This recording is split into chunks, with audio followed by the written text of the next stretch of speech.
Hey, 6 minutes late. That's not that bad, right? That's good for us. That's real good. Yeah.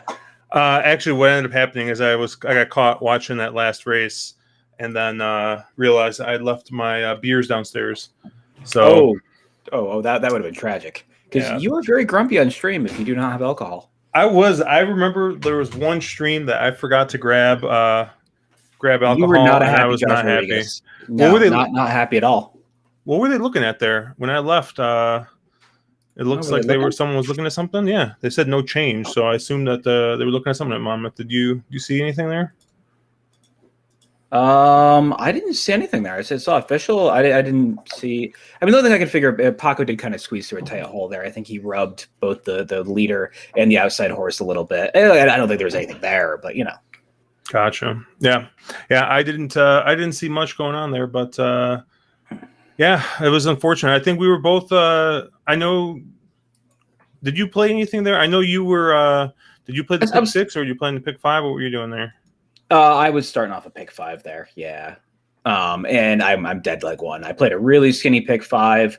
Just one of those, more of a action flyer kind of ticket than anything else. It wasn't really anything that I thought was super live. So yeah, Andrew super gal.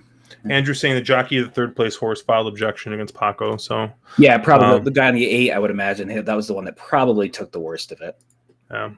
Yeah. I didn't see. I saw the race. It didn't look like there was anything. It looked like Paco, got his way and just kind of made that last move. But yeah, I was on the 10 there. There's Foo. Foo stroking the beard, probably on the boat somewhere up in the nice Pacific Northwest. Yeah. All right. So Mark, you're playing this late pick 4 here, huh? Yeah. Yeah. You sent me the ticket here. Let me get it posted up here. But what are you looking at here? You got this nice and leveraged. So, yeah, I do have it sort of nice and leveraged. I don't know if I love the leverage. That's $100 structure. I actually just backed it out, and I might play with it a little. But I think most of my money in this first leg is going through Brian's mission. That's the big class dropper in this field, right? Voter protection is going to take a lot of money just off from the Chad Brown and Paco Lopez, sort of lines here. And I don't know. On paper, I don't think voter protection is actually anywhere near fast enough to win this race. And so I want most of my money going through the 7 here, who's getting all that class relief. And then I have a little bit of the 1 Rainier in here as well. Some of those back races, I thought I would get a little better price, but a couple scratches in here are hurting that right now. I thought that Rainier made a little bit of sense as well, with sort of the and Rainier is more a quote unquote Josh horse that can probably get out to the lead, and might be able to slow it down enough here. I mean, I think Rainier is really the only speed that's signed up in this race at all. So there's a chance of that horse being able to wire. You don't see 2-turn races wired very often at Meadowlands, but there's always that chance. So I want just a tiny bit of money going through that one. So I'm actually probably going to play with my structure a little bit. I don't like when you have that $2.50. Well, I guess it's really not a bad structure. You have that big slammed A, with a single in the first and the last leg, and then I have a lot of sort of saver tickets in the middle. So I'm sure somebody in chat will be smarter than me, will leverage up my A's and once again make way more money than I do on a winning sequence. That was just absolutely my favorite thing that's happened on any stream that we've ever done, is the fact that somebody came back and said, "Oh, I played your A's for more money than you did, and made more money off of your ticket than you did." That was just amazing. That was amazing. Yeah. I loved it. It was, it's one of those things, I guess in the end of the day, you got to trust your own handicapping. And I apparently really didn't quite do that. So, I failed sort of handicapping 101 there. Yeah, let me pull the PPs up here. Oh goodness, what in the world's going on? Apparently, Origin is like updating and decided that it needs like 7 tabs. What the heck is that? Let's see. There we go.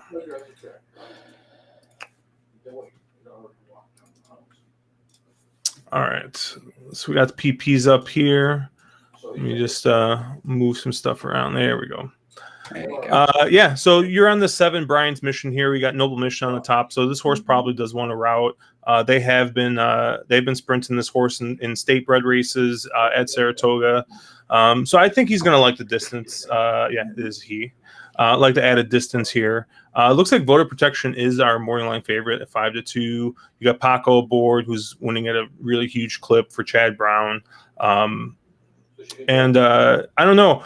If Caleb was here, he would hate this horse because I know Caleb's a huge fan of like, hey, if it's a big name trainer and it hasn't broken his maiden in the first like 3 tries, like just no, like I don't want any piece of it.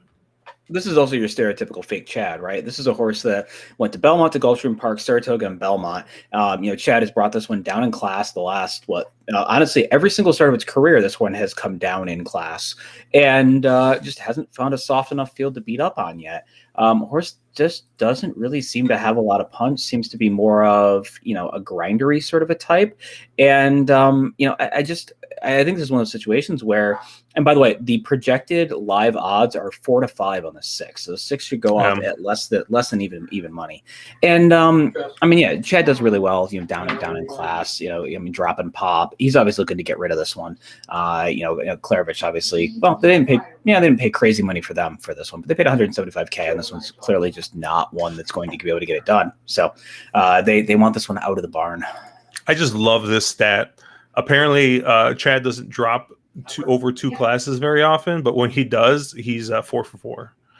That's a pretty dumb stat, quite honestly. So I'm just like, it's kind of funny because you would think that, Chad's definitely, tried to dump horses off before. Yeah. So I thought that was just kind of funny that they're going that low. Although, I don't know. Maiden 50 at Belmont. I know that's a huge class difference, maiden 50 at Belmont to maiden 25 here. But I don't know. This might be the highest maiden claiming amount that they run here. I don't think they run the maiden 50 here, do they? I don't think they run 50s. No, I think 25 is probably the highest for a tag. Yeah. And I know I don't have the stat right in front of me. Yeah. Chad is about 30% maiden claiming. So, my issue really is, and obviously Paco does ride a few horses for Chad, his sort of second tier monmouth stuff. He does ride for it, but I saw what Jay Davis just posted, and that's my take in here, right? This is your quintessential fake Chad. This is a horse that hasn't gotten it done, does not have speed figures that are anywhere close to. There's 3 or 4 other horses in here. The one has better speed figures. I was a little bummed when I initially put my ticket in. The 11 was still in. They just very recently, in the last probably 20 or 30 minutes, scratched the 11. And I was actually very interested in the 11 at a dumb price. But a horse that had a lot of trouble first-time turf, getting back on turf again, has turf pedigree and looked like it could route. I think, I agree. I think this 6, this Voter Protection, is a horse that, is the kind of Chad you want to beat. What, there's is that Brad Thomas? Yeah, it's Brad Thomas. We're getting 5-2 on the 7. I think that's a pretty square price. I think that I agree.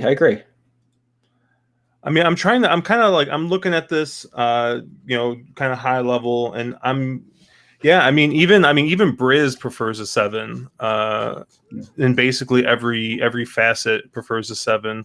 Now we do know. Go ahead, Mark. I was just saying, my only question mark with a 7 is the jock. 0% jock who's had 15 mounts on the meet. He's got 3 seconds and a third. He's probably due, right? I don't think he's a bad jock. He's not a jock that I don't follow the Mid-Atlantic scene a ton, so not a jock I know real well. But that's the only suspect thing. You're like, okay, you would have liked to have seen. There's basically 3 or 4 jocks that kind of clean up here. You would have liked to see one of them get up, but not the case. So you're probably getting a little bit of help on the price. It looks like 2-1. And what is the 7 going to go off at here? I'm seeing the 7 right now. Yeah, it looks like, 2-1 is about what you're going to get. So on the 7, you think? Yeah, it looks like the 7 will stay right about 2-1, and it looks like right now they're saying, yeah, you're going to get even money 6-5 range on these 6. Yeah, let's. I'm gonna look a little deeper here. I mean, yeah, the 7 checks a lot of boxes for me. I mean, you got the distance pedigree. I mean, you got decent enough. I mean, I know Noble Mission is Great Britain sire out of Galileo, but I mean, he's not like you would think he would be more in the like 14 or 15% turf range, and he's hovering around 12%. So. I mean, it looks like the 6 doesn't really have any turf pedigree in the bottom. I mean, more than ready, obviously, any surface. Yeah. Yeah. I mean, yeah. It's just not one of those like tough races where it doesn't really seem to be much. Rainier. I mean, Vancouver. I mean, it is a little interesting. So yeah, I think I'm kind of ending up the same as you, kind of like 7 with a little bit of 1 here. Yeah. They're loading up at Santa Anita. I know we were doing Meadowlands here, but they're loading up at Santa Anita. Were you doing anything here at Santa Anita, or are you? I didn't have anything here. I made a couple spot plays earlier in the card, and quite honestly, just completely whiffed. So I really haven't even looked at this race. Well, it's Friday, so I'm just gonna bet the 1. Oh, the 1 is 2-1. My goodness. I was like, oh, hey, the 1 E6 on the rail. E6 on the rail. Like, this horse is gonna go. But your boys on the 3 though. Yeah, but we're in the dirt. We're in the dirt. You can't pay the rent. Like, Kent can only pay the rent on the turf. But well, I mean, can't Pasta only pay the rent on the? I mean, I realize he does have a G1 win over dirt, but yeah. But we'll see here. We'll see what happens here at Santa Anita. I took a little swing on this one.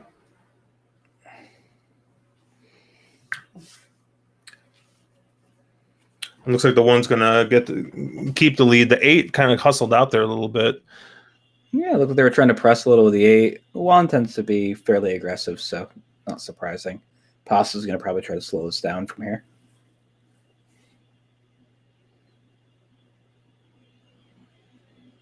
Oh, Fu says he hates to say it, but he singled Bob. Oh, he singled the Juan Bob, huh? Which one's the Bob? The 8? The 8, yeah. It's Juan up for Bob. Yeah. Which is an odd angle because Juan does not ride a ton for Baffert. Dude, I just love Baffert's stats as of late, where he's like winning at a 36% clip, but it's like he's either winning or his horses are just like missing the board. Like, that's it. There's no in between. This fucking 8 is gonna just grind my 1 into the ground, isn't he? Yep. This is gonna be just like the prototypical fucking Baffert. Yep. Oh, I don't know. I don't know. Juan's scrubbing and he's not responding. Oh boy, I don't know. It looks like Pasta's got a bit of horse. One might just wire this, or no. You're probably ahead of me. Oh, sorry. Well, this is gonna. Wow, it's gonna be tight. That's very tight. Oh, now the 1's tiring, and the 8's grinding. Yeah. The 8's grinding. The 8's grinding. Motherfucker. Yeah, just ground it out. Oh, it ground into the ground. Pasta did everything he could there.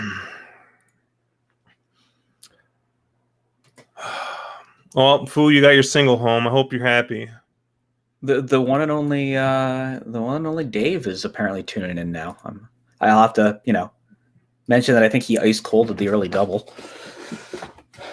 Wait, he says that he's alive to the 5 and a tiny pick 3. Is he talking about here, or is he talking about Santa Anita? Oh, I don't know. Says it's paying $445. So let's see. Where's Meadowlands? So it's 132 to the 5. Oh, sorry, I'm not on Meadowlands. My bad. Oh yeah, the 5 is definitely paying boxcars. So boxcars. Well, with how the man is running, the over 21 probably gets it done here. Oh yeah, he said Meadowlands. I mean, this 5 is a Josh horse. He's like, not really. I hate seeing him win. Everyone hates seeing him win. It's tough. It's tough. It does seem though it's a little different right now. It doesn't seem like he's winning everything not tied down. I mean, I realize he's still winning at a very high percentage, but it seems as though I don't know, something in that barn has changed. I know he was like Del Mar, he was really only winning maiden races. You know, it wasn't sort of like everything that came out of his barn was winning by 20. I mean, like, I hate to say it, but like the only saving grace about Bob is he's not like Chad. He's not like Pletcher. He's not like Asmussen, where he's just got like a stable of like hundreds of horses. You know, like he's not like at like 30 million tracks, like winning everywhere. So that is true. Like, yep, it's outside of the big races. It's really a problem that is like centered on California. So it's just kind of like, you know. I think that keeps the issue out of the limelight a little bit. You know, Agreed it does. You know, especially you get Oaklawn comes around and he starts doing it again, and then you're like, oh great, now he's on another coast. Yeah. I do agree with Fu Manchu though. It's really hard when there are certain trainers that you just sort of move their horses up because they have the propensity to pop, and Bob Baffert tends to be one of those. And when you can't predict it, all of a sudden it makes it really hard to cap his horses. And I personally have just been sort of tossing them unless they're in maiden races, but. And this was definitely a maiden race, so maybe I should have known better. But yeah. Oh, let's go back over to Meadowlands here. How much time minutes supposed we got? You got about 3 minutes. But yeah, it feels like if it was 2 years ago, that horse wins by 20, right? Yeah, I'm just like rearranging all my screens here. I don't remember how I normally have this set up, but you're I think I have this. Yeah, I think I got. Let's see. Let's do this. Yeah, quite honestly, of this sequence, I think this race is the least exciting. I'm just sort of hoping to get alive here with one of my two and move on. I think we're gonna have more to talk about races 4, 5, and 6. I think there's actually a lot of really cute structures you can apply in those last three. Some interesting horses to talk about in those three as well. So, yeah, I got. Actually, I forgot. I need to get my. I thought I had Hawthorne downloaded, but I think I need to download that here. What's today? 15th. So I bought into the. Yeah, I bought into the. Oh, you playing? I'm bought into that tournament tomorrow. So good shit, man. Good shit. We'll see what happens. You've been doing well on the tournament stage lately. So as I make my like third deposit of the day here on Naira Bets. Naira Bets has probably got to be like frustrated with me. They're like, why? Like this guy withdraws money and then he just like deposits it back in like smaller chunks. Like what the hell? Why doesn't he just keep an account? Why doesn't he just keep it in there? We got race 9 here at. Oh, what we got? Okay, we got 1 minute till. You got 1 minute till Meadowlands. But they do sometimes run on Gulfstream Park time, so you might have more like 3. So let's see. Let's take a look at our odds here. Let's go to the odds board. I don't know why I would. Well, I just thought, general principle, you ought to get a tick while you're up with the bear. I mean, you're getting 4-1 on your 4 or 7 right now. Wait, where? At Meadowlands. I am. I am. That's win battle. Yeah, I'm gonna put a win bet here, and I'm gonna do a small little 1-7 exacta,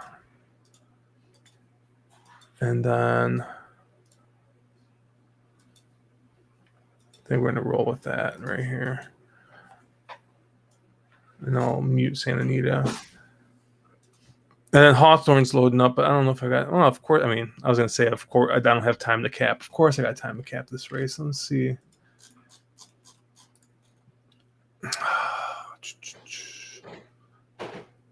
The 8 scratched out. What race are you looking at? I'm looking at the 9th race here. Oh, it's Santa Anita. Okay. No, at Hawthorne. It's the last race. Whatever. Wait, Hawthorne's still. Wow. Okay. It's getting dark there, isn't it? Yeah, they have lights. Oh, okay. I didn't realize they did. They run the harness under the lights all the time. So okay. I was gonna say, I think Hawthorne has to be one of the tracks that I play the least. What we got here? We got anything worth playing? Yeah, and I'll talk about Fu Manchu said and the thing with the Baffords with the works. Yeah, I've seen that a lot with. We get it at Saratoga with Chad Brown, where there are certain trainers that get like a letter grade bump. You know, their horse can be a B work, but they get an A because of the trainer name. And you see that a lot with Baffert as well. They just sort of works and get inflated on those horses because they go, you know, they're playing the, oh, well, you know, his horses just tend to run. So that B is now an A. And that's just so frustrating. You know, you're paying for a product and paying very handsomely for a product and then getting absolutely fluffed, you know, data, which is, wow. I love that these two races are going to go off at the same time. Are they? Yeah. I took a shot with the two. I took a shot with the two at Hawthorne at 22-1.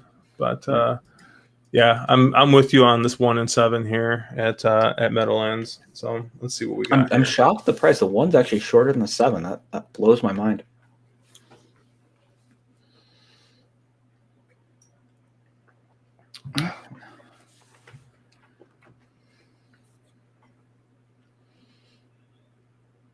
I still somehow expect this Chad to win, but yeah, is that a Clearovich Chad too? Yeah, Jesus. He had 2 of them running a maiden race last Saturday, and neither one of them hit the board. Mm. And they were both bet at like 3-5 or something. They were both really bet down, and they're rating this one. What are you doing, kid? Why are you rating this one? Ooh, the 1 is 2-1 now. Yeah. Oh. Ooh. Well, the 6 just went down. Yep. No, Chad's not going to. Well, Jay once again. Did we just kill a horse, Josh? I don't think so. The horse. I thought the horse got it up, looked but like a bad step. I didn't see it. Yeah, I looked at the horse pop it back up. I mean, you hate to see it, obviously. Yeah, that's very unfortunate there for backers of the 6, which I don't think anybody watching us was backing that 6. So, the 7's gonna get floated wide here. It looks like. Yeah, I thought you want to be outside though, or not that outside. Just not that outside. Well, luckily for him, he's got just a couple of like really long shots in front of him. So maybe they realize, oh no, I don't know about this 5 is looking menacing. Yeah, this 1 is also looking menacing up the rail.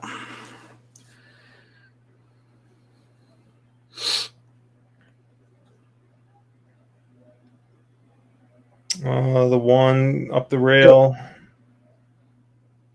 Yeah, the 7 just with a dumb trip. Yeah, I've seen that a few times here, and it's an odd sort of an angle where speed horses get rated and then win. But like horses like that one, that you look at paper and you're like, man, this horse just looks much the best on paper, you know? And they get rated and then they end up winning. It's just, you know, because on paper, that I don't know if it's a tactics change coming here or playing to what works at the track. I mean, that trip that the 1 got, that inside sort of stalking in pocket trip is what works here. So, yeah, I mean, you know, very nice ride by Hector Diaz.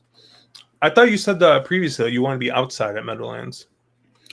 I think the sprints tend to play more outside, where I think you can win from anywhere on routes. I think when you're seeing outside draws, it tends to be in those bigger fields where I guess it's almost a little bit like maybe the Saratoga Inner, where it's an inside outside. You're seeing those inside couple posts do well, and those outside ones do well as well. Yeah, there you go, Andrew, with that 1 post winning at 33% with routes this meet. Oh, there you go. But I think it's like one of those. I think it's a lot like Saratoga, where the 1 post wins, but then the 3 post does not. It's a weird, very skinny inside. Apparently, Ryder Dave was on the 6, so we did have one person on the 6. It was Dave, because he can't. I don't think he's ever seen a Chad he doesn't like. But there you go. Or what? And the 1 got bet down to what, 2-1? Yeah. All right, let's take a look at your tickets here again. See what we got coming up here for this next race.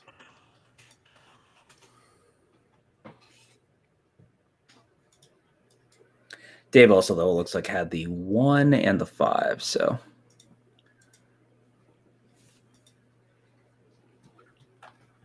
All right, so it looks like your A ticket, your A ticket's dead. You're done. You're done. Your A ticket. I'm done. But you got dollar tickets alive still with your 1Bs, your 1 and 2Bs here. So most of your structure is still alive. So it looks like you got 4 and 5 here as your A's, and you got 8 and 9 as 8 and 9 as B's. Okay, I always get confused reading these here. So let's talk about your horses here. Let's talk about your 4. Act like Artie. Act like Artie. Here? Yeah, I mean, Kelly Breen is 50% on the meet. His horses are 3 of 4 in the exacta. They've been running real well, and Paco's just sort of go-to jock here. A horse that, you're seeing a horse that this is a claiming 25. This horse is coming out of an allowance where he ran really well. Gabriel Corrales almost got it done in an allowance 12-5. Dropping back into the claiming ranks, probably where this one belongs. 3 for 13 lifetime, fits on speed figures. I think it's one of those horses that the class drop makes a lot of sense. And I think you're also seeing similar with the 5, who was the other horse I had as an A as well. Horse that ran a pretty decent last out race at the Meadowlands in an allowance 8. So obviously, handles the surface fairly well. Ran 3rd by only a length and a quarter, and gets that drop in class down into the climbing ranks. And a lot of these horses, that there's a big difference, or a huge difference, dropping out of the protected ranks and into the climbing tags. And I didn't realize class doesn't matter, but right until it does. So I thought that the 4 and the 5 for me in here were the 2 most likely winners. Yeah, none of us meant to kill the poor Chad who looked to have taken a step. I'll surf Twitter and see if I can get an update on the horse. Yep. Sean will keep pounding. But there's Brian. Brian hopping in, making sure that we know the class matters. Are you any concern about? And I know Jay will agree with me on this. Any concern about the downgrade in jock from the greatest show on synthetic in Gerardo Corrales to Paco Lopez? He's also the greatest show at Kentucky Downs. Corrales is the man, the myth, the legend. But no, I think Paco is obviously, this is sort of the Paco Lopez show, and he rides very, very well here. Now, it will be interesting to see if Paco is still up on this mount, because obviously he took a pretty good tumble in that last race. So let's see if there's any chance of a jockey change. It would not be a shocker at all if Paco at least came off for 1. I didn't see the pan on the camera. So, and what about your 5 here? Did you talk about your 5? Yeah, I talked about the 5. I think the 5 is much similar to the 4. I think the both the 4 and the 5 are probably running the best speed figures. Timeform has that last out of the 4s in 97, and the 5 ran a 95 and has a 2-back race of a 97. So I thought the 4 and the 5 had run similarly fast races, and both of them were getting some class relief, which I know it doesn't matter, but it doesn't matter until it does. It's much like the sheets. They don't actually matter until after the race. Well, class doesn't matter until after the race. You go, oh, hey, look, that class got a class drop. Yeah. The other 2 in here that I liked a little bit were the 8 and the 9. 2 horses that had some back races, a little back class that I thought would fit here. The 3-back race out of the 8 came back as a 101, and the 9's 3-back also came back as a 101.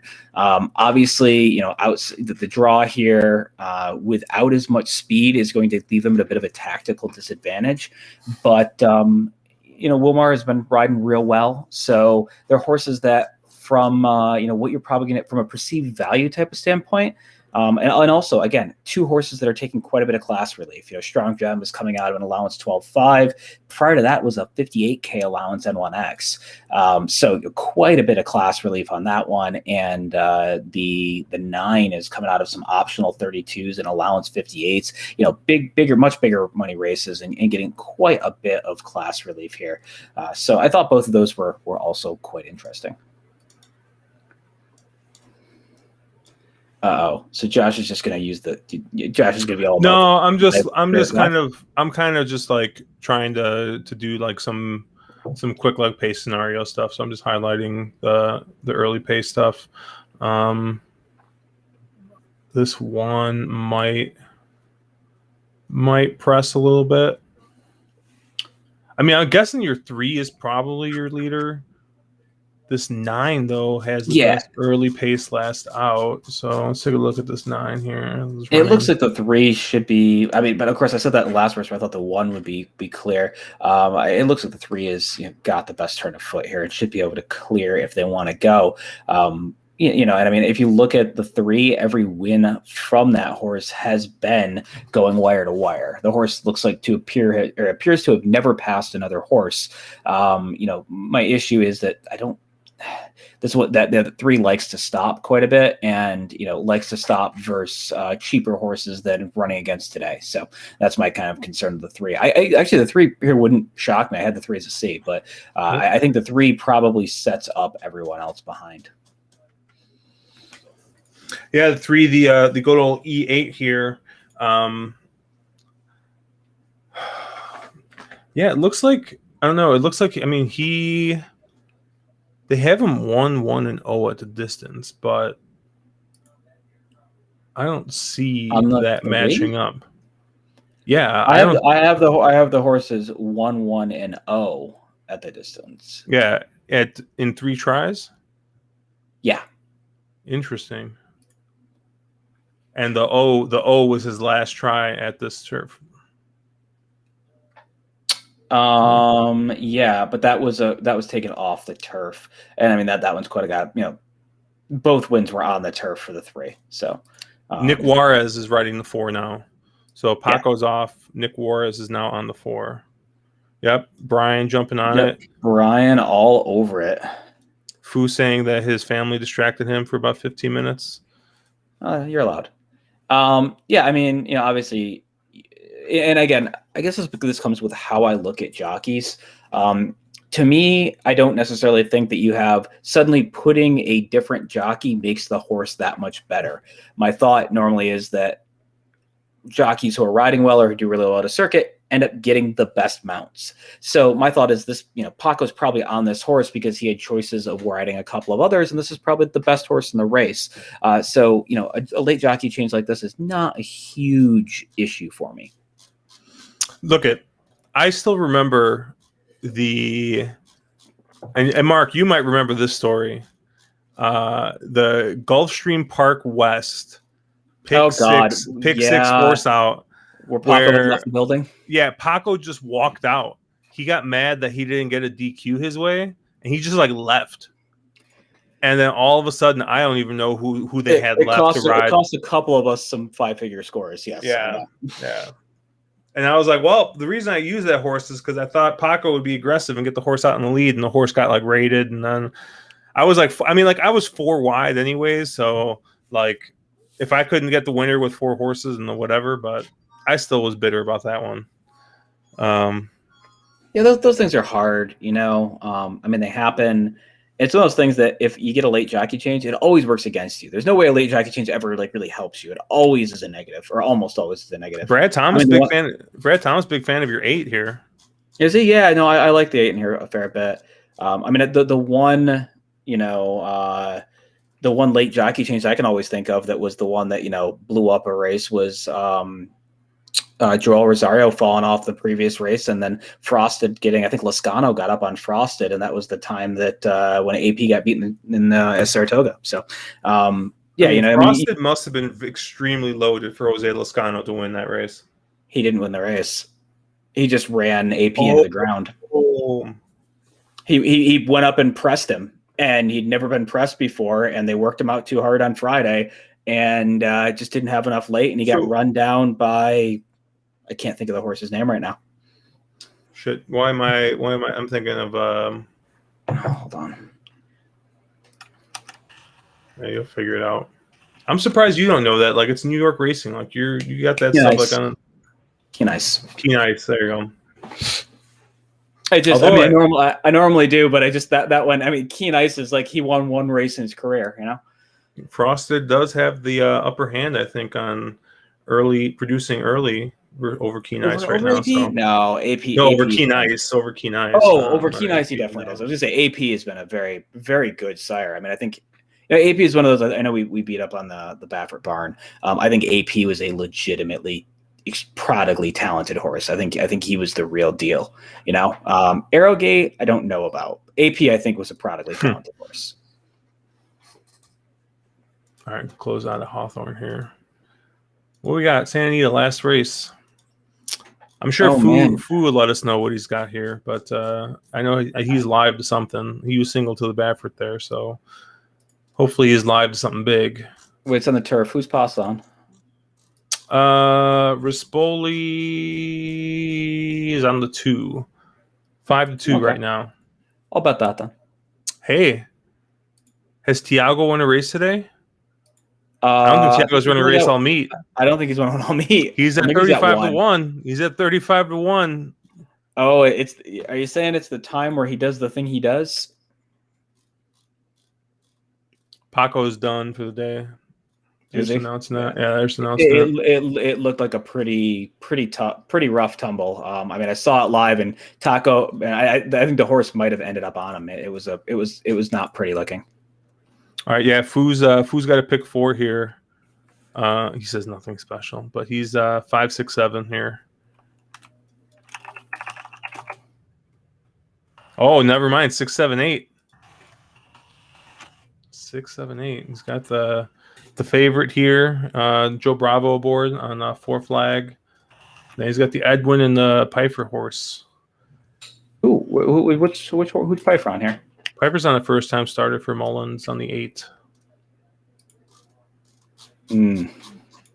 She does well for Mullins normally, doesn't she? I don't have the form up right now. I apologize. She's 1 for 4 in the last 60 days for Mullins. I think she hits at a really high percentage for Mullins. I think he's one of the trainers that's been using her a lot for those sort of cheap cow bred where he needs a bug who's a Sendy bug.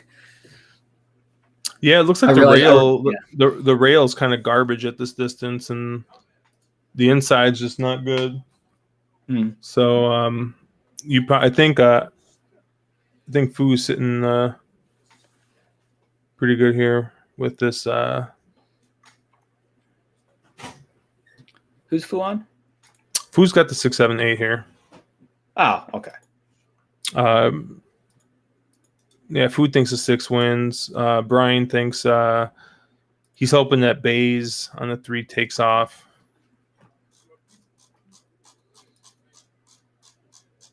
Bays is at 21-1 here for Anthony Saavedra. Saavedra. Oof, I mispronounced that one. Well, that's a name. 6 over 2, 7, 8 try. I don't hate that. Oh, that 2's a maker horse. Let me cancel. Yeah, the 2 is a maker horse. Let me cancel that one. Really, Maker? What are you talking about, dude? Maker won a race the other day. He won like 3 races the other day, didn't he? I still do not. Yeah, he did 3. He hadn't won. He won 1 race the entire meet. He was 1 for 31. Then he won 3 in 1 day. So his stat doesn't look that bad. I don't trust his barn until his barn starts firing it normal again. There's been something. A barn does not go that far south for that amount of time with there out being something really serious going on. And I don't know what it is. Don't know what's happening. But I want to wait until I want a little more data, and I want to see his horses being a little more consistent. You know what? I might just blind bet my girl Pfeiffer. 8 sitting at 7-1 right now. Bally's Charm. I'll do that instead.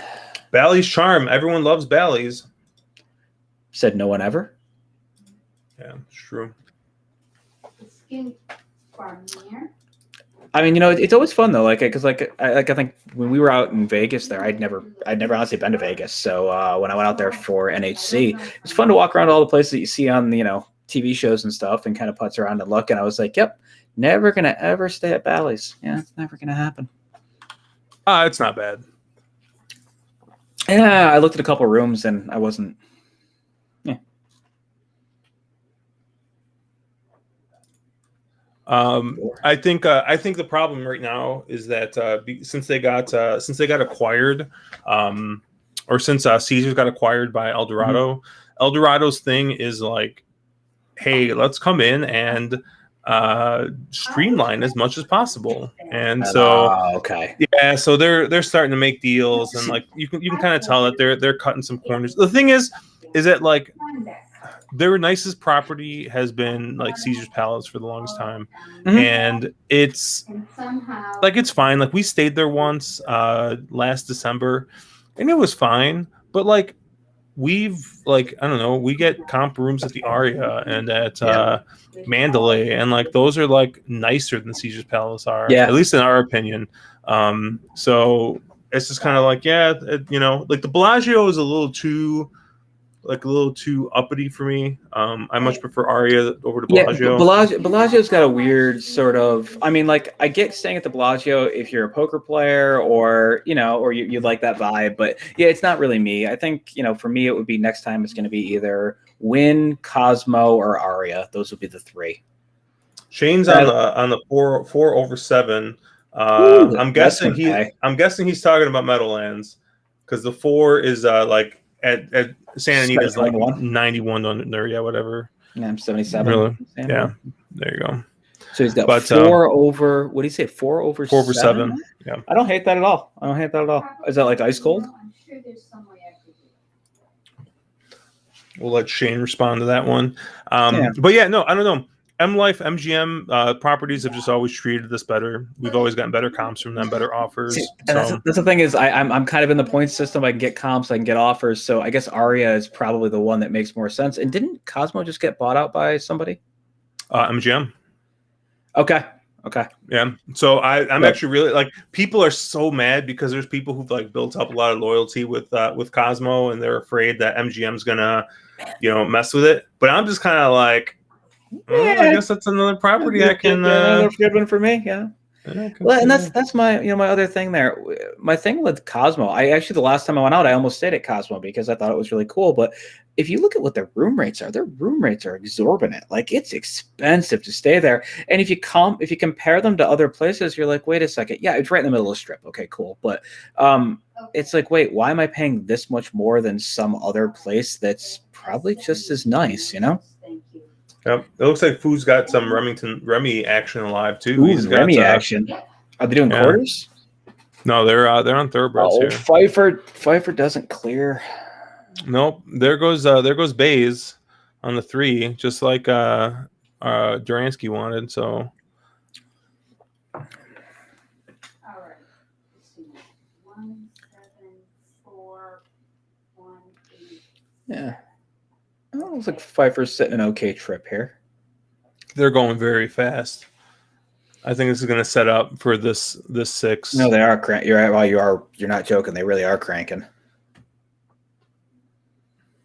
Although the 6 is moving kind of early, I'm kind of surprised. Well, they went 25 that second quarter. So, although Rispoli's going to get a trip, and has he got horse or is he just? Oh, I think the 6 might be gone. Really? No. Well, it said okay. I don't know about that. Pfeiffer just make the lead. Unless Rispoli's just got an amazing amount of horse. Pasta might get there. Yeah, Pasta's. Oh Christ! You know that never cancel thing, Josh? Oh man, Rispoli does got the horse. Yeah. Oh goodness. Yeah. Pasta was loaded. That sucks, Foo. I'm sorry, man. Oh, okay. Maybe the Maker Barn is live now. Oops. What? No, Foo. He just goes, oops. Yeah, that horse went off at 2-1. Yeah, Brian, Josh calling that mid race was kind of entertaining. Oh, the 6 is gonna be gone. Oh yeah, of course, and like there's a delay too, right? So I'm like, 6 might be gone, and then. Well, it's always how it happens too. Like you give me crap about that calling in chat, like, oh, this one's gone, and then like gets nailed at the wire, and you're like, nah.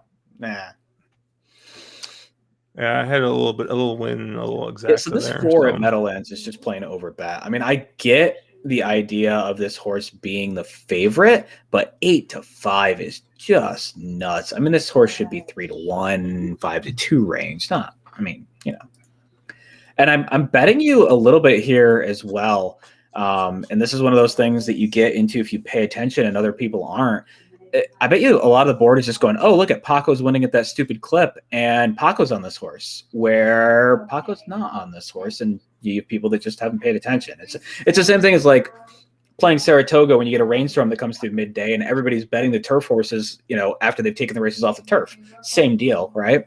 So no, well, yeah, I know. You know who you sound like. You know who always mentions that, right? Andy Sterling. Oh, Andy Sterling loves it. Every time it rains, Andy Sterling. I don't know why people are betting this horse. Do they realize that this is off the turf? Turf? Okay, yeah. Andy does say that. Oh, Andy just fucking. See, I'm going. I got the haircut now, so I'm angling for the Sterling job. Oh, hey, I mean, you can't do any worse. No. In what context? Oh, you mean you can't do worse than Andy? Worse than Andy? Oh, okay, cool. Yeah, okay, yeah. No, not your hair. No, I was gonna say like I know you're used to being around Brian, and Brian just likes to just chop you down like constantly. But no, yeah. Okay, cool. I thought that was a hair joke or a ginger joke, or I thought there's something in there. Yeah. Oh, look at Shane's on race 5, so at is he here? Yeah. What's he? Okay. What's he looking at race 5? He likes the 4 and the 7 in race 5. 4-7, 1-4-7. Okay. 1-4-7. Yeah, I don't hate any of that. Yeah, Brian's liking the 5 at 15. I was literally just about to say that, Brian, because I like the 4 and the 5 equally, but this 5 drifting this much, the quote unquote Paco angle taking all that money, and you're getting a horse that's arguably just as fast on paper. And I think the 5 sits the right kind of trip, assuming the jock, gets it. You want that covered up trip. Horse doesn't have a ton of speed inside, so the 3 is going to clear and should be able to duck right in behind and kind of sit that pocket trip. We're gonna gamble a little bit here. We're gonna play some Remy. We're gonna gamble a little bit here. No, we're not gonna play Remy. Although we could play Remy. I'm gonna gamble a little bit here. I'm gonna do a little 5, 7, 8, 9 try box. I got a 5, small 7, 8, 9. Yeah, got the 2 Sweezy horses. We got the 5. We got the 8 in here, and then and you toss the brain. I like it. Let's see what happens. Let's see what happens. No, man, I like that. I honestly like it. I think that comes back to don't want to talk about ex members on the wrong lead, but Edo Chase does a lot of those kind of strategies. Hey, if I can get this short priced favorite that everybody's keying around out of my wager, all of a sudden this pays,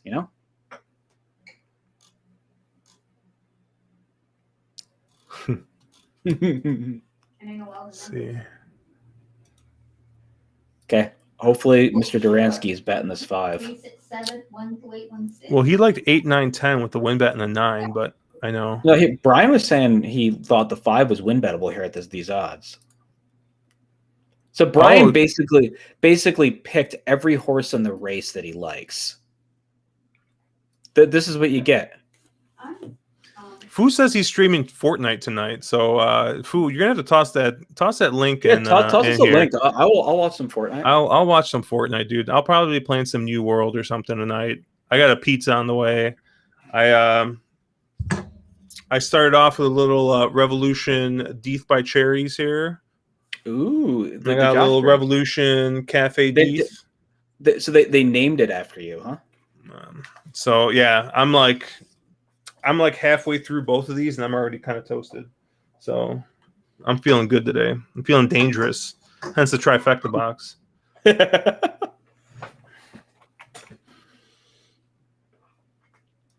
Oh, he said CJ. Yeah, well, I bet CJ's horse yesterday at in the last at Remy, and came up, I was a little disappointed. I thought he was going to be Lone Speed. I didn't watch the race, but I just noticed the money missing from my account the next morning. So, oh, Josh. He has the best spot. Oh, that 4 is this 10. 8 is trying to make a game of it right now, but may have moved too. Or sorry, that's the 7. The 7. Yeah, that 4 might be gone though. Yeah, 4 is probably gone.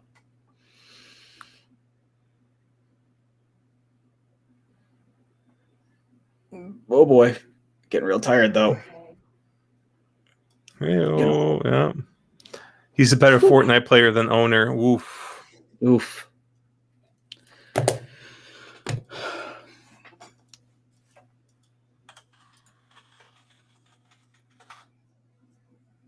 Well, somehow, apparently, Raider Dave is still alive. How is Ryder Dave loves his chalk. Wait, fucking Express Bet. Who won? Oh, Dave.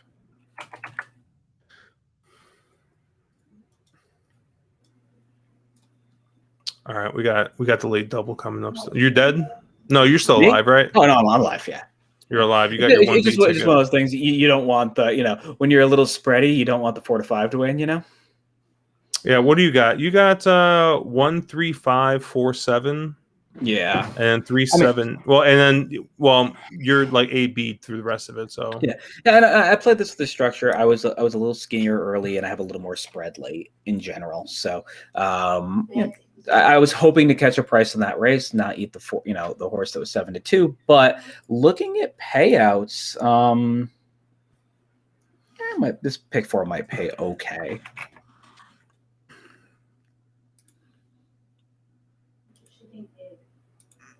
So did you look at race 5 at all yet, Josh? I have not. Okay. Because there is a Josh Trainer in here. There's a Josh Trainer. Hold on a second. 5. What, Peter Walder? Yeah. I love me some Peter Walder. Yeah.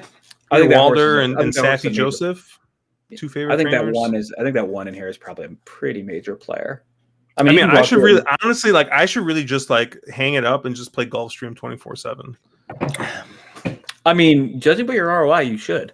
So I'll tell a little story. I got a buddy who he's kind of the guy who got me into horse racing, and I used to work with him, and we went to the OTB for Breeders' Cup one day or one year, and so he gets a table, we go.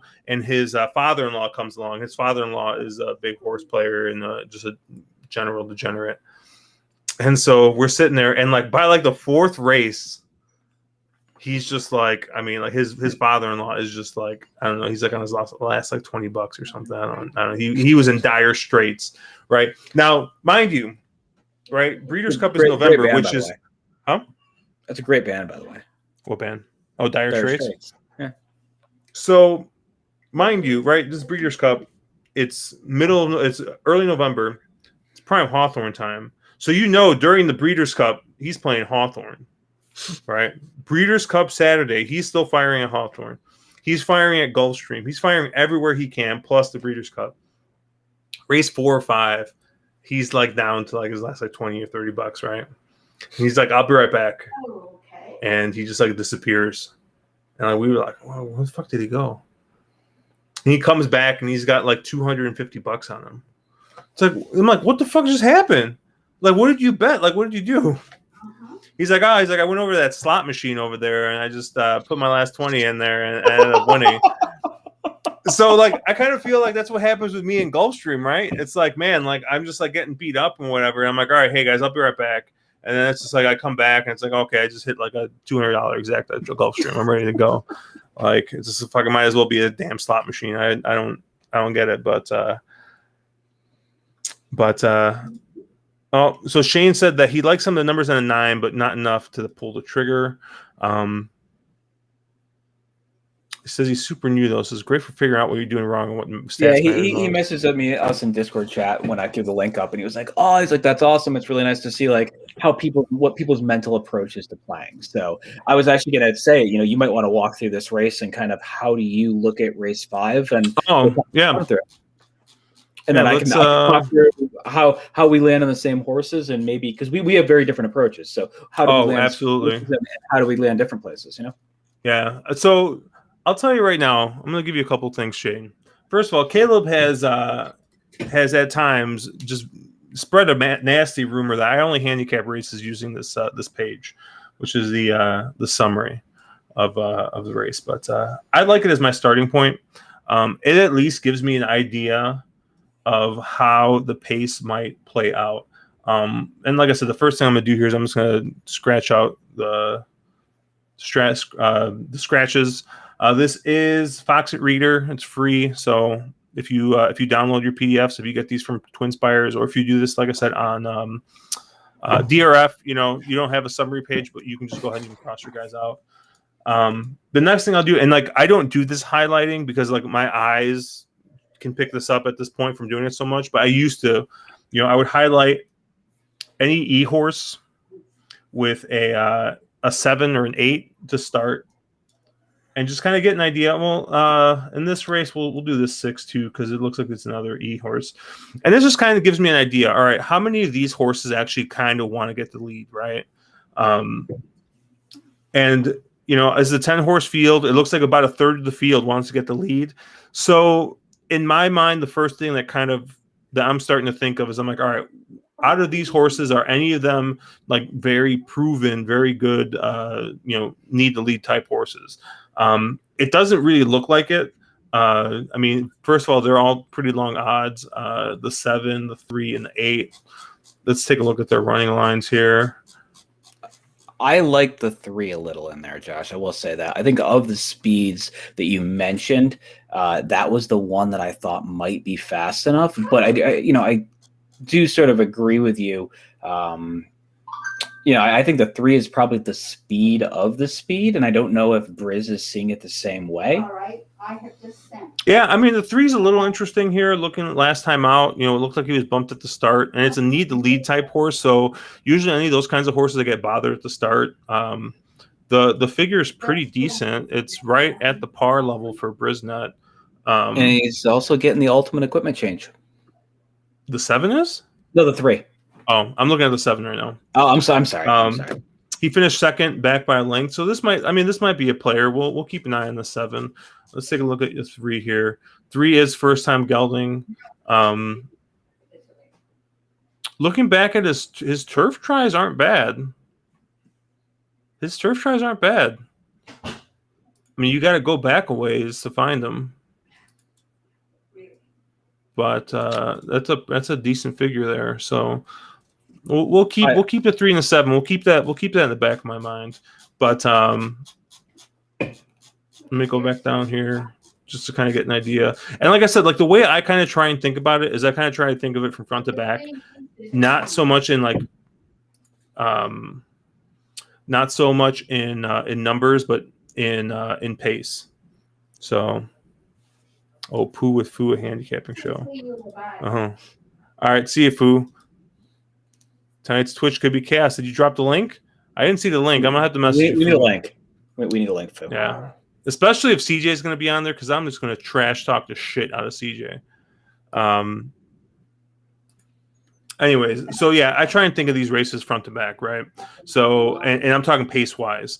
I think sometimes it gets kind of easy to, especially if you're new, to read the form from top to bottom, and you fall in love with the 1, the 2, or the 3 horse, and then you kind of forget about it, getting down low.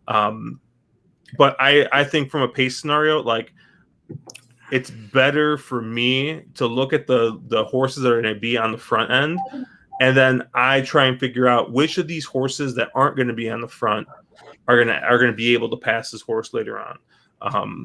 So I do end up, and Mark will attest, I do end up on a lot of horses that are just on the front end because maybe the horse is coming from the back. I have questions about the price is too good on the horse that's on the front. It's easy. It's the easiest place to win the race from, right? like if someone spots you a head start, like it's usually a little bit easier. I mean, quality like always ends up showing through, but at least that's kind of like I said, my basic mentality.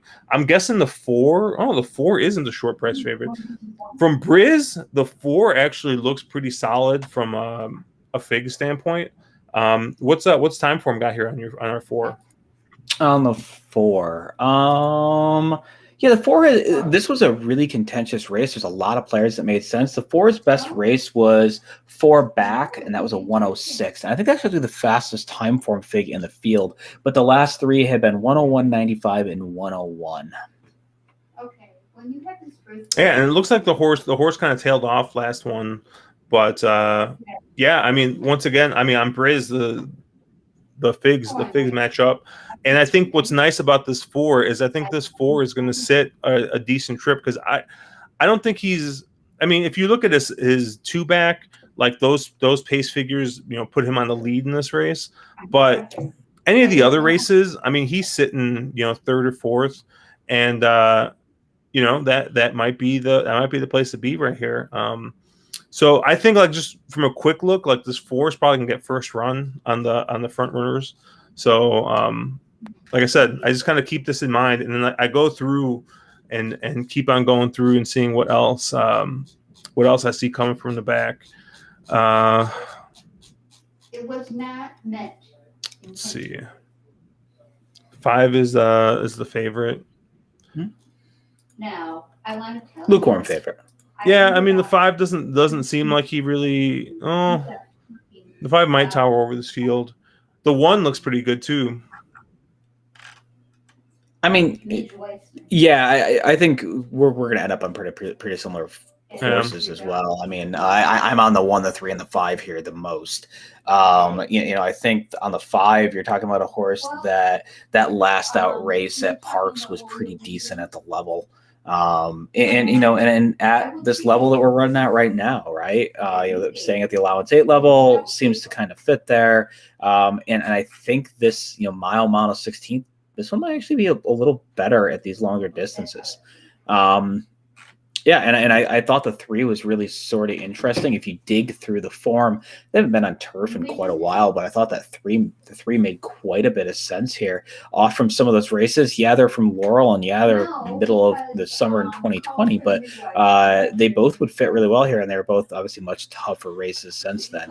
And a trainer that David Nunn does okay. He's about 16% first in his barn, so he does fairly well with this. And it seems like Wilmar Garcia is a go-to jock for him. They actually have pretty good stats together. And then I also did like the 1 quite a bit.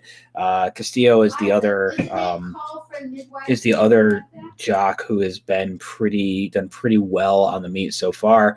And this horse is going back into the protected ranks.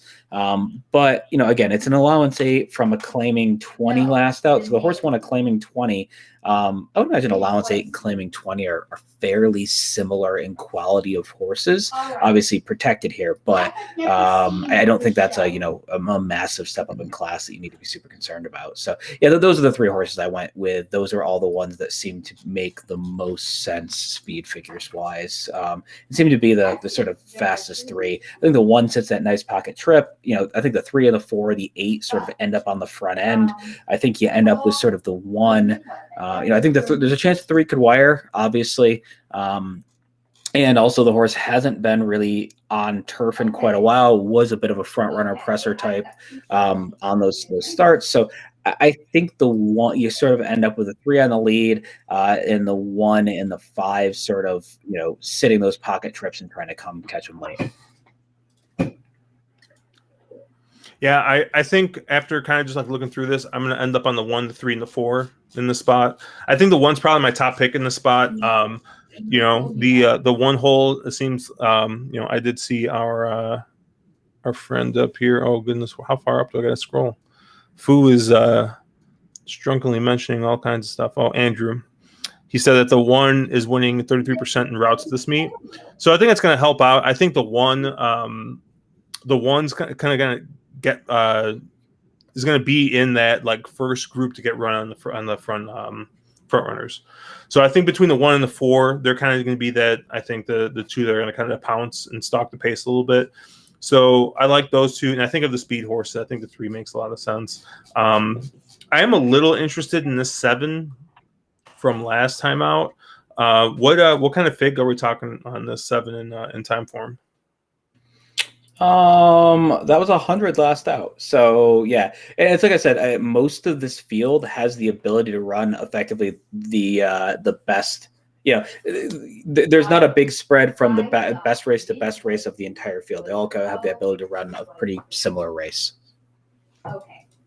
See, I have never seen either of these. All right. Let's see. How am I going to bet this? Oh man, what do we got? Well, the 1's at 3-1 right now. The 4's at 5-1. The 3's at 10-1, and the 7's at 15-1. I think from a value standpoint, the 3 and the 7 are offering a bit of value. The 5, I know you like the 5. I think the 5 might be a little overbet. Who's riding the 5 in this race? Who's the? I know Paco was aboard, but let's see, changes 5. Maderano? God bless you. Give me 1 second. Uh-oh. Yeah, I'm gonna give you more than 1 second because I'm gonna go run and grab some pizza. So I'll be back in a second. Yeah, I can't figure out. Okay, I have a feeling that was Josh running to get his pizza. My headphones were being stupid. I have Trilogy, the 5, being written by Adorno, ADORNO, who is a 33% jock on the meet. He's 5 for 15, so pretty good pickup. You lose Paco, but you didn't take a massive downside in losing Paco there. So.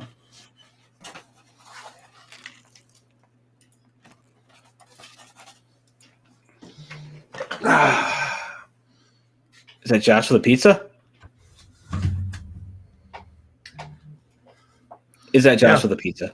Okay. Yeah, it is me pizza. Adorano is who ended up on the 5. ADORNO. He's a 33% jock on the meet. He's 5 for 15.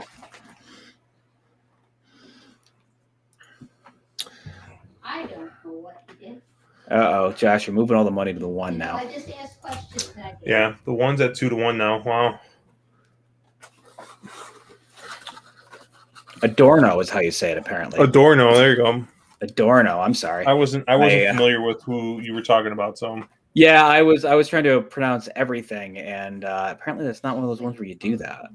We all know that my ability to pronounce names, though, is horrible, so. This is true. I mean, it's the worst. Okay, what kind of pizza did you get? Just thin crust, sausage, and mushroom. Ah, okay.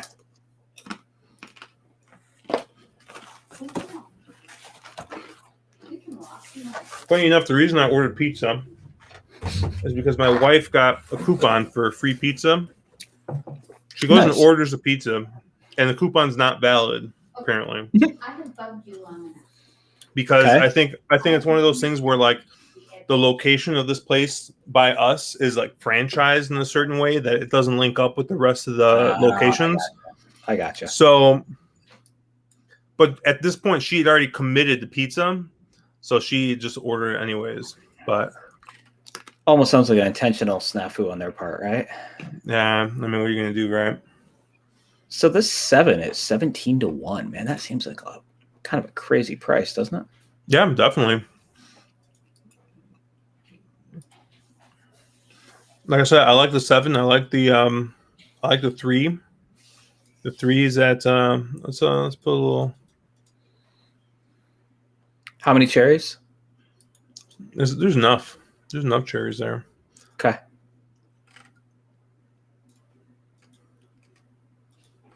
Trying to think. The 3's got all the cherries. 3's got to be a 3 cherry horse, right?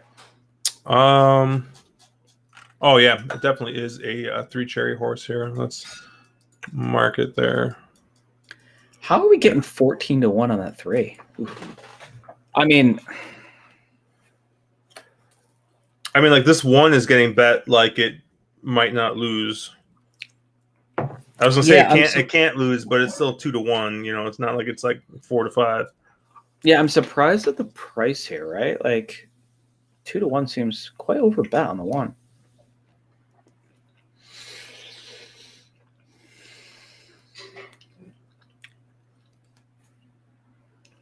What are you playing tomorrow, Mark? I'm honestly not sure. I think I'm going to be fairly busy doing other stuff. I probably won't be super horse intensive. Might take a look at I don't know. I mean, Keeneland's running, probably Keeneland, right? See what the weather brings, though. I know they're getting a fair bit of rain in Kentucky right now, so see what changes. And I'll probably be pretty spot play. There's no sequence or no race I'm super excited about tomorrow. That turf pick 3, if it all stays on, that will be probably something I'll focus a bit on. You're not interested in the cross country? Cross country. The carry for the cross country carries into next Friday, though, doesn't it? No, that's Astronic. Oh, that crap. That's right. They're doing jumpers, aren't We're they? doing 3 steeplechase races. Yeah. I need to get involved in that. Yes. I need to get involved in that. I mean, I can't think of anything better than capping jumps horses right now. 3 of them. 3 jumps horse races. No problem, Shane. You know, we're just kind of sitting here having fun on a Friday. So, yeah, any questions or anything you're interested in, man, feel free to ask. Yeah. Throw them up. We're just jonesing around playing with it's fun when you get these evening tracks that, like, it's hard with like a Mountaineer or a Charlestown where you're getting those horses that have run 30 times at the same track, and those races are hard to cap. I think this is a little more fun where you getting shippers, you get some of the Naira horses looking for softer spots, you're getting some of the all that sort of mid-Atlantic horses that are turf horses that need someplace to run this time of year before they maybe go over winter down in Florida. Are here, so it's a fun scene, big competitive fields, and what's not to like about that? So team effort is a 3 cherry horse, huh? So wait, 1 cherry is the E8. The second cherry is the 1 cherry is the E, okay. And then a 7 is 2 cherries. A 7 is an additional cherry, and 8's 2 additional cherries. So that's like a 4 cherry horse then. It's 1 through 3. Yeah, okay. I thought there was something about like first at first call so many times or something. No, that's some Papo stuff right there. That's like real intricate with all his hearts and everything like that. I got to get the Sharpie skills up so that when you get done, the form is just covered in Sharpie. I know. I always love looking at Papo's form. No, I mean, you have to be able to notate in a way that makes sense to you, and whatever that is. I mean, you've seen my my little. Well, I'm no longer in a little red book. I went through a black and a red one, and now have a little blue book. But you see me. I have tons of notations in there about horses and how I'm structuring wagers and what I want to approach, and you have to have a system that works for you. And a system that you can look at quickly and you can process that information, and it it works for you.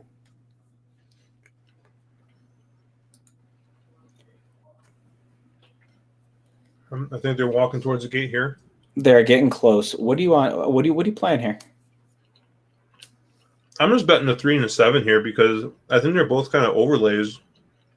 I want to play like a try where I like key box. I don't even know if I want a key box around the 5 in here though. That's my thing, right? Like,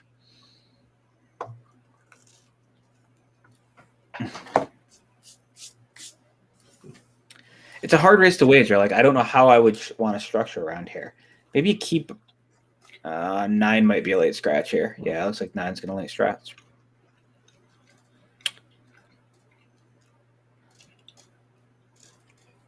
But yeah, I would probably I was debating about like a try key box that was 1 over sort of like 3, 5, 3, 4, 5, 1 over 3, 4, 5, something like that. Or do you do the 7? I don't know. 1 over 3, 4, 5, 7. What's that try box cost? Try key box.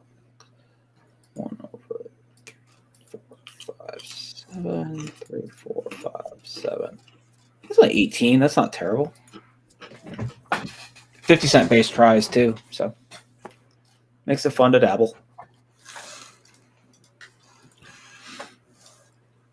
So I got a double here. I do.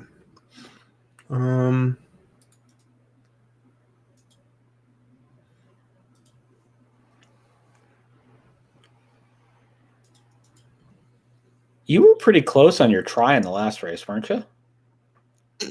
I was. I'm so man. I'm really debating about like a 3, 4, 5 over 3 double. You really like this 3 then next time? Yeah, like doesn't it? I do. I really like the 3 in the next. Yeah.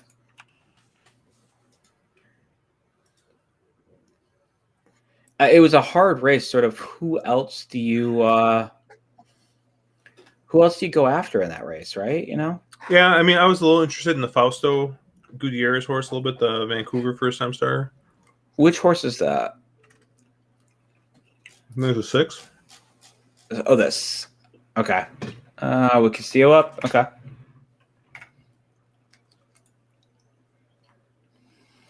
I mean, Fausto's not exactly known for training turf horses, but Yeah, he's not a trainer I know really well, so. trains the true Scott. That's all you need to know.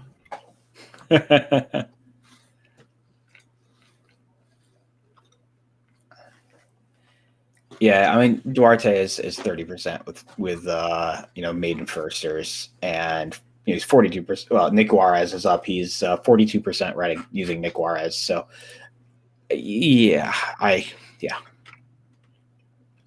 Let's get some 3 here. Let's get this ultimate equipment change to get this done.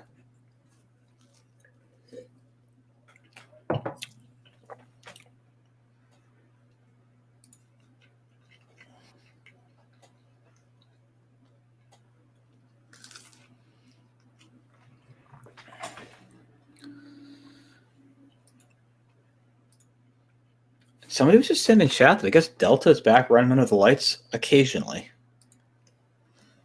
Where'd you see that? It was in the Midwest chat. Mm-hmm. Champ House was saying our resident Mr. Willicky. I gotta remove this pizza from in front of me, otherwise I'm gonna eat the entire thing. I mean, what's wrong with that? I mean, I guess nothing, but at the same time, I'd like to have at least something to eat tomorrow.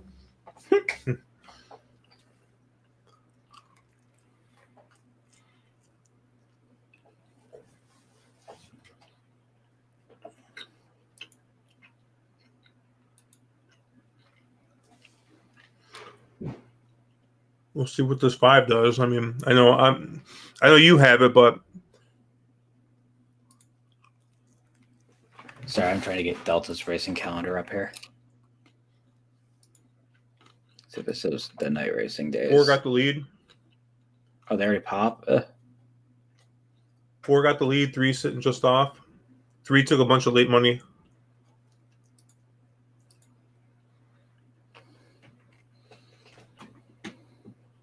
Ooh, yeah, it did.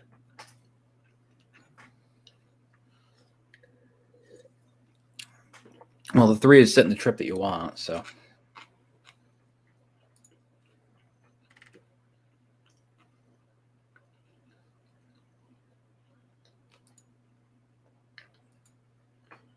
I hate this. Like, if there's one trip I hate in turf racing, it's the 7s trip, chasing 3 wide. Yeah, that extended 3 wide under pressure. Yeah. Ooh, they went 46. Ooh. 46 and 4. And the 4 is going to, wow. And here comes the 1.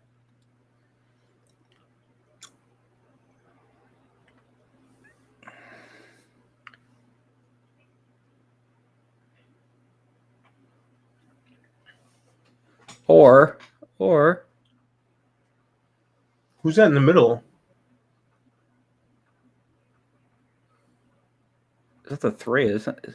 No. No, it's not. I That's don't a know. 6, isn't it? Maybe. One What the got heck it is done. it? Go poke the bear. Yeah, the 6. Was Nick it Juarez really? horse, yeah. Wow. Yeah, they're showing the 6. I don't think the 6 got there. Damn. Put this in full screen here. Yeah, for a second I thought it was a 3, and then I was like, wait, no, the 3 is tiring in the back. Yeah, I did too. And I was like, wait, it was hard to say. Oh, maybe the 6 did get it done. Uh-oh. I hear there's definitely a photo. Of Ryder Dave.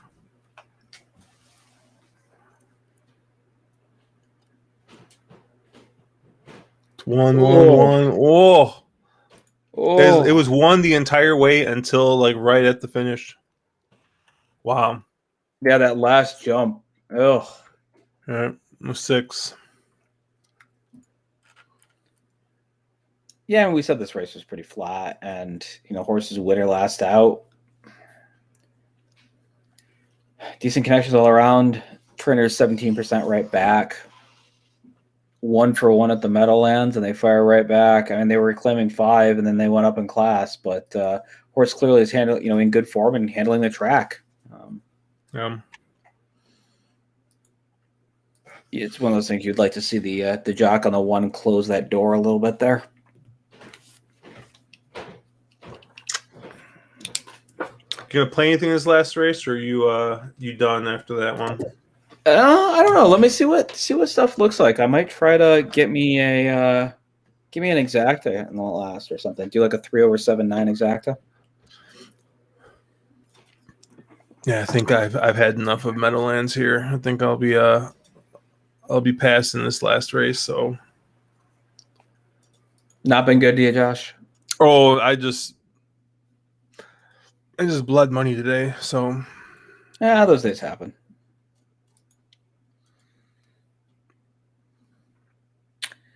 Yeah, I did not have that horse. I did not have that one there. I mean, had some back class that fit there. Yeah, just didn't see that one.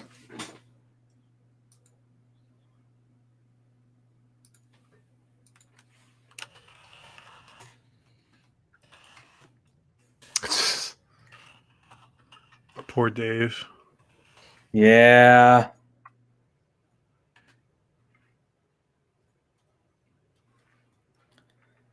I mean, the horse did nothing, so yeah. The horse who was passing, if anything, was the one that would have done something, but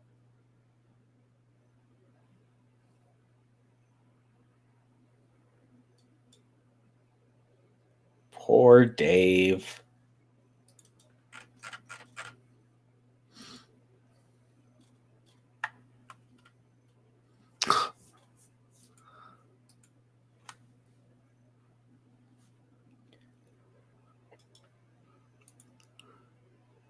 Yeah, poor Dave. 1 or 4.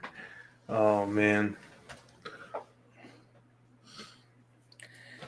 Oh, these exactas are actually paying pretty dumb.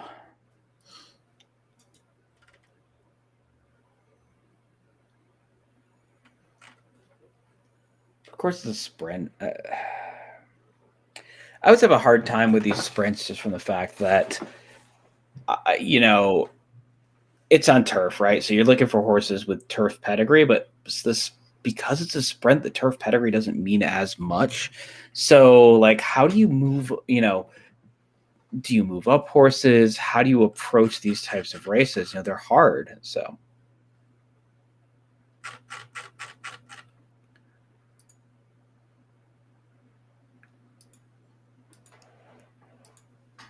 but yeah, I would agree here. It's probably a race that I sit out. I'm going to probably cry when I look what these will pays are, huh? Well, let's I want to see you cry on stream. So what's his pick 4 pay? The Not- three is nothing. paying the three's paying like $3.75 for a buck. Yeah.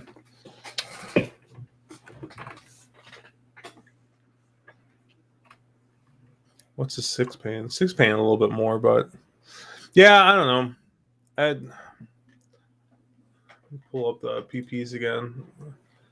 Well, maybe we can get like the 4 home here because the 4 looks like carries the pick 5. The 50-1 horse. You're gonna root for the 50-1 horse just to carry this thing, huh? Yes, I am. I am that person. Ryder Dave asking if they pay 5 of 6. I don't even see a pick 6 payout. They never. It's a jackpot. So they never do those payouts. So it would only pay 5 of 6 if no one had it. If no one had the 6 of 6, and 100% somebody's got the 6 of 6.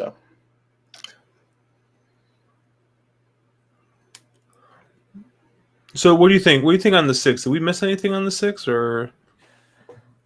I think well, I mean, one thing is horse for course angle, right? The horse was 1 for 1 across the surface. But massive step up in class, coming here. I think the only thing we sort of missed was the horse fit on paper. The horse wasn't one that was out the back or anything. And I think I said that you could make a case for a lot of horses in there. They all sort of fit on figures. I didn't think somebody would come from as far back as that 6 wanted to be. Nick Juarez gave that horse an absolutely perfect trip. So did we miss anything? No, I think sometimes you're just wrong.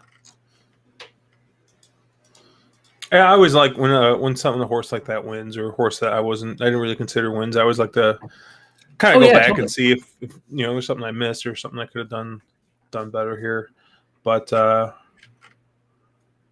yeah, I mean, the 2 horses I was interested in here are the 3 and the 6.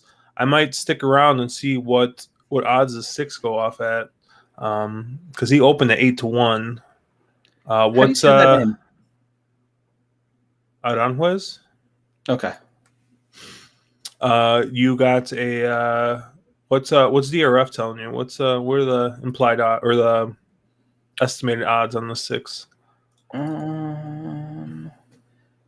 It's saying 5.44 to 1. So yeah.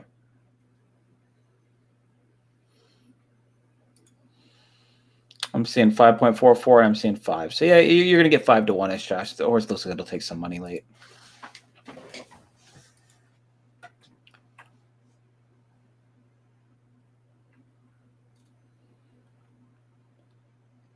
And I'm sitting here looking though, in this 3 who I really like.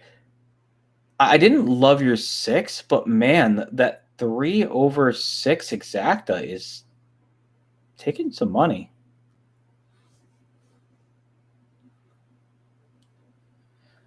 Do I just want to like murder a 3 over 7-9 exacta? Or be smart and live to fight another day.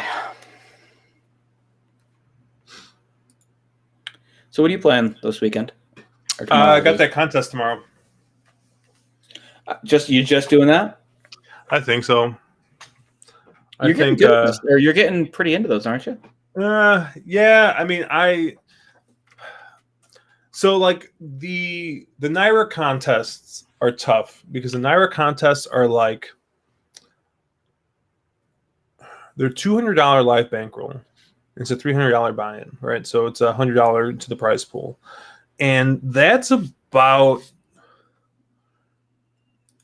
like a week and a half's worth of what I normally put through my ADW. Like that's what I'm like comfortable. That's like what I'm comfortable. Like I'm usually pretty comfortable playing like between like $100 and $200 a week, like putting that into my ADW. And like, with churn and everything, like I'm handling, much more than that. But yeah, generally that's like where I kind of like, stop. If I've put $200 in deposits in, I'm usually like, I think I'm good for the week, and I'll usually stop. So it's tough for me because, like, at least in my head, I'm like, that's basically like what I have budgeted to play for the week. It just so happens that I've had a good couple weeks, so my bankroll is actually I actually have a bankroll. which is not has not always been the case. It's always been more like, hey, I'll just play what what I'm comfortable losing this week or whatever. But it's slowly and surely starting to build up. So since I have a little bit of bankroll, I figured I'd take another shot. I've been playing them well. So I'll go ahead and I'm going to take another shot in that, and we'll see what happens. I mean, I like I said, I ran up in case I talked about this a little bit on the podcast this week, but you start with $200. I ran it up to about 900. I think it was like 896 or something like that, and I was sitting pretty good. I was sitting in first, and I think I still had one or two minimums left to burn through. So I was like, all right, well, I still need to fire because I still have minimums to go. And I didn't really feel like just like doing $100 show bets and just kind of like standing pat. So I fired and I fired. And I think I fired like 3 or 4 more bullets and ended up losing about $400 from that. But I think it was 496 is what I ended up with. And, that was good enough for fourth place. So it's kind of a low scoring week, I think. Good enough for fourth place. That paid an extra $451 in cash. So it was kind of like I got that $400 back. I wasted chasing trying to win first, but yeah. So I was kind of like going back and forth, and I was like, I should probably just play it again. It was fun. It's Belmont is a track that I do a lot of replay work with it. I do. I watch all the races. I don't necessarily play it. I don't really play it on Thursday or Friday like I do Keeneland. I'll fire a little bit here and there at Belmont, but I don't follow it as closely as I do the other tracks like Keeneland or even Saratoga. I mean, Saratoga I pretty much played every single day. Yep. But I'll tell you, like this time of year is way easier for me because you're not worrying about Saratoga Wednesday. You're not worrying about Belmont runs on Thursdays, right? Yeah, Belmont does run on Thursday. But usually like Thursday, if the card doesn't look good, like you're like, whatever, I'll just wait, or you play Keeneland. So you got a couple more weeks. I think one more week of Keeneland next week. Yeah, it seems about right. And then we'll turn our attention towards the Breeders' Cup. So I know next week we'll do another Keeneland show. We'll talk mostly Keeneland, talk a little Stable Duel. I may jump into Stable Duel tomorrow. I gotta see what the contest is. That might just be my action for the day, like at Keeneland if I cap the card. Is just play a Stable Duel contest. But I've kind of cooled off there a little bit too at Keeneland, but I was doing real well to start Keeneland, and now I've given that all back. It's not been a great Keeneland for me. Yeah, I mean, like I won that Santa Anita contest 2 weeks back, and played that $1,500 live bankroll debacle, and after playing that, that's kind of where like when I realized I really had no clue what I was doing. I was like, all right, well, I should probably play in a couple of these Belmont ones, and maybe I'll do some Aqueduct ones. I wasn't really planning on playing every week just because of, like I said, like it's just like it's not too much money, but it's just like right at the cusp where it's like, all right, like if I play it, like that's all I'm playing for the day, because that's really like what I'm kind of comfortable playing for a day. So yeah, I mean, I'm sure like once my bankroll gets built up a little bit more, like $200, $300, $400 won't be as big of a deal. But like, yeah, like even like playing that $1,000 one, like I know you had kind of mentioned it to me. You're like, hey, like it's like if you want, like you could just like stand pat and just take $1,000. And like it was funny because I was talking to my wife about it after the contest. My wife will come to the track with me. She comes to Vegas with me. Like we take Vegas trips, and like she gambles, right? She'll put money through the windows. She'll put some money through the windows. She'll play slot machines, right? Like she'll gamble a little bit, but you know, like if I told her like, hey, here's $1,000, go gamble it, like she would literally take like $700 of it, pocket it, and then play the other 300 and say she played all of it, right? Like, because like she's like $1,000. She's like, no, you're like, no, I'm gonna keep it.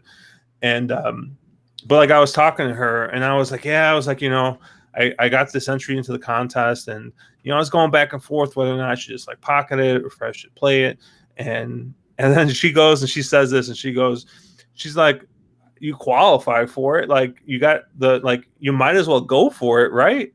And I was like, well, shit, she's the one. She even said that I should go for it. And, you know, she's a conservative one. So I guess it was the right play. So, and then Nick posting, he said he tried a BC feeder today, scored $0. He thinks at times I try to pick too big of a long shot in the pick and pray. Yeah, pick and pray is hard. Pick and pray is hard, especially. And Mark, I know can attest to this because Mark plays a combination, right? Mark plays in a lot of these like really, really big tournaments, like really, and by big, not just prize pool, but like a large amount of people.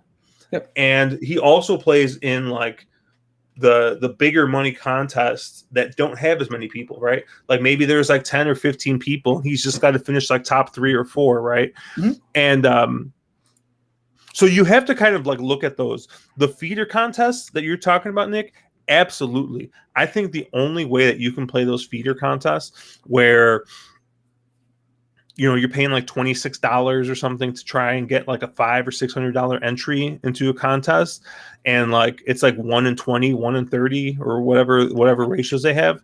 Like in those, absolutely, I think you need to fire away, and you got to fire away at long shots.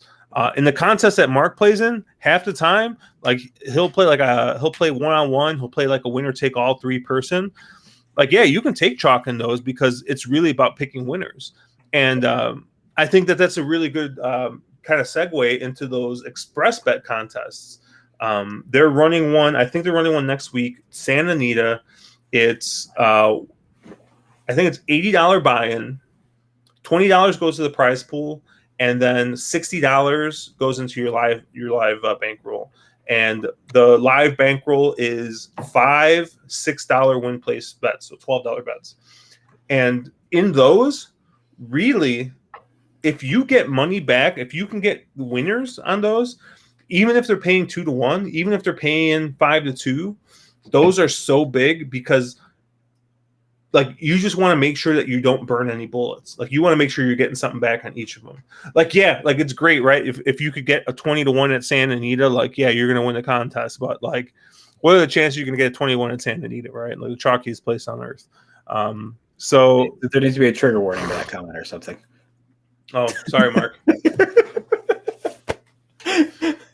Yeah, no, I think Nick brings it up, right? He's like, the winner only had $49 today, but I thought if you hit one max odds play, you're already winning. So to me, it's worth going aggressive. Yeah, I mean, like that's a logical strategy. Mark, go ahead. It is a very logical strategy. There's multiple approaches to those kind of things. One is, hey, I need to hit one capper or one price, and then I can, I'm good. There's another strategy, which is, hey, I think there's 3 or 4 chalks and probably 2 of the 4 win. So I'll take all 4 of them, and then I'll try to find mid prices other places and try to build towards that end bankroll. That's normally how I play. I'm one, but again, I play a lot of these tournaments where you have a lot of races, because the thing you run into is if you only have like a 6 or an 8 race tournament, you need to be very aggressive in all those 6 or 8 races because you need those points and everybody's chasing. You really kind of got to go hard. Whereas the more races you have, the more you get that return to the mean, right? You get that, the average horse wins, you get those average payouts. So it's a little bit less about chasing and it's a little bit more about grinding. So yeah, I mean, there's a lot of different ways to approach them. If you go to like things like the NHC, where guys are huge money on the line, those guys are basically betting cap horses every time, and a cap horse is, I think, 24 to 1. So they're basically looking for horses that are 24 or 25 to 1 in every single race, because they know that they only need to hit 3 of those over however many races that they have, and it basically guarantees them a win. So it's all about strategy. It's all about approach. I would say with those feeders, yeah, you do need to be, you need your feeders or qualifiers. You do need to be fairly aggressive. You can be a little less aggressive somewhat when you get into the real sort of tournaments. I don't say less aggressive, but a little more logical. End of the day, you need winners, right? And what is it? 33% of the time, roughly 1 in 3 times the favorite wins. So I think you can also get yourself into a weird mental spot of, I need to be aggressive every race, where you don't. You do need to just pick winners end of the day. Yeah. So it looks like Ryan's saying that West Coast Happy Hour just started. He needs a good whiskey after this day. So, well, what I don't know, Ryan. What kind of whiskey you normally drink? You'll have to let us know. But he did mention he's like the real skill is nailing those 5-1 and 9-1 horses. Those are the ones that win you the tournaments. It's 100%. Kind of funny. It's kind of funny because, like I think, and we play multiple types of contests, right? We play everything from pick and praise, live money, we ton of stable duel, right? I mean, Mark and I, we'll fire stable every once in a while. Caleb, plays basically every single contest they have. Yeah, he's and it's funny because each of them is different, right? With stable duel, like I'll tell you, man, there's a black hole between like 9-2 and 8-1, where like those are the horses you don't want to take because the price to point value there is just awful. So it's just like I think and it's kind of funny because it's just not like if you're somebody who's used to playing pick and praise and you're just trying to pick winners, Yep. Yeah, and I will say though, I think he's kind of right. Those mid-price horses, especially on those feeders, and again, it depends. A lot of times there's a feeder into a qualifier, and there's 50 people in the feeder to the qualifier, but 10 of them qualify into the qualifier, right? If you have one of those ones where it pays out 6, 8, 10 people go forward, then you're looking at just those kind of grindier mid-price horses. You're looking at those 5-2 to maybe 5-1 horses are the ones you want, and it's about finding those sort of spots. It's finding those quote unquote value horses. They're probably not the favorite, but they're a horse that makes a lot of sense, and you're getting a relatively short price on. Where I think the ones that are hard is you get into these ones that are like maybe 6 race, 6 race day of early bird type things, and those types of things you need to be a little bit more aggressive at. They're real hard. So yeah, they're loading into the gate here. He's drinking Macallan. Nice. Which Macallan? He said the Macallan series. Is that a series? That's Scotch for sure. Well, it's Macallan.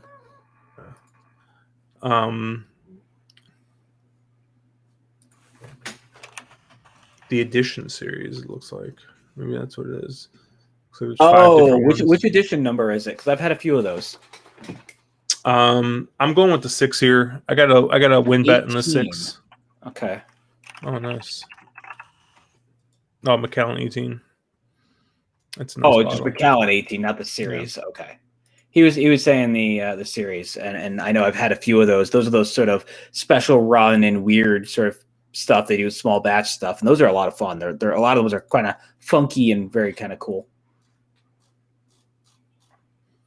All right, they're off here. Oh, okay, I got you. So you're going through the list. Yeah, no, Macallan 18 is a very nice pour. Not my favorite. I think it's a little pricey for what it is, but it's definitely a good pour.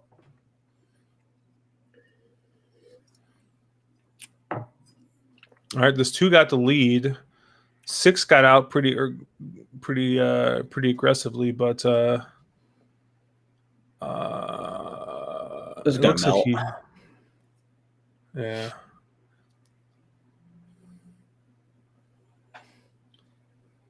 Oh.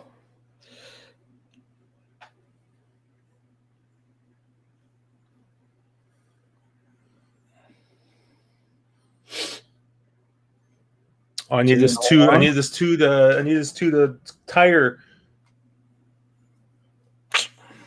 Wow. One of those days, man. I love that 6, and I had that 6 on top and everything, but yeah. Oh man.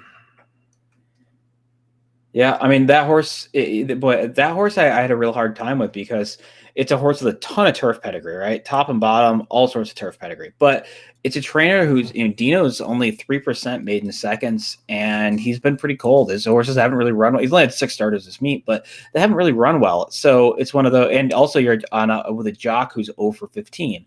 So there's a lot of things where it's like, okay, the horse makes a lot of sense from a pedigree standpoint, but it doesn't make a lot of sense for trainer and connection sort of standpoints. Those are it's a hard, like, what do you do with that sort of horse? Yeah, that was tough. Oh man, Rough day, man. yeah, definitely was. I gave some of that money back from this week, but yeah, tomorrow's another day. Got the contest tomorrow. We got some Keeneland tomorrow. And yeah, we'll be in the Discord, on Twitter. We'll be all around. So yeah, just make sure that you guys hit us up. You guys got any questions or anything like that? We got a podcast next week as usual, and we'll be streaming on Thursdays again. And is next Friday the last Friday? Well, I won't be around. I'll be in Kentucky, so we probably won't be streaming next Friday unless you wanted to go solo, or you can convince someone else. Mark, I can get you. I can set. Let me think about it. Yeah. Make him get Ryder Dave on here or something. Yeah. But cool, guys. Thank you guys for hanging out. It's always fun to sit here and just fire away. And then yeah, we'll catch you guys later.